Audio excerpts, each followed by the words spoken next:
পথের পাঁচালী লেখার সময় আপনি, হে বিভূতিভূষণ, আমার কথা একটুও ভাবেননি। আপনার ত্রিসীমানার কোথাও আমি ছিলাম না।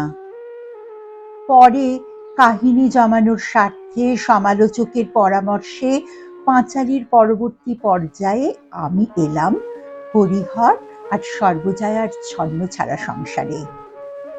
ইন্দির ঠাকরুনের কোল ঘেঁষে ছোট্ট বিড়াল শিশুর মতো মায়া মমতায় আমার কুচকি ভাই অপুকে ভরে দিতে।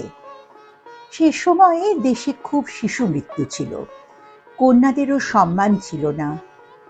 আমি কিন্তু বেড়ে উঠেছিলাম প্রাণে ভরপুর পুতুলের সংসার আর যাবতীয় দস্যিপনা নিয়ে।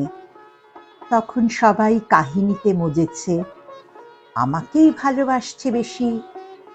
পাঠককে চমকে দিয়ে, কাঁদিয়ে দিয়ে, হে বিভূতিভূষণ, আপনি আচমকাই আমাকে অকাল মৃত্যু দিলেন।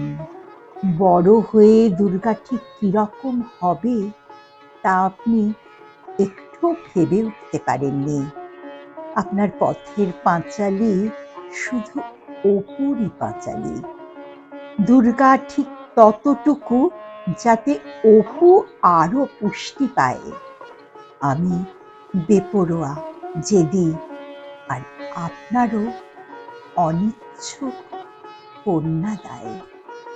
আমার আজকের এই কবিতাটি নাম কন্যাদায়, কলমে দেবাঞ্জন চক্রবর্তী।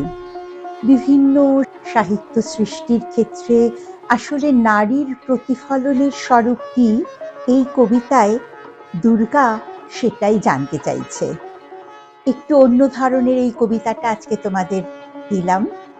আশা করি তোমাদের সবার ভালো লাগবে।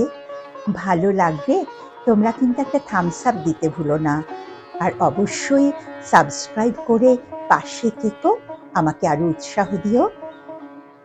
সবাই খুব ভালো থেকো।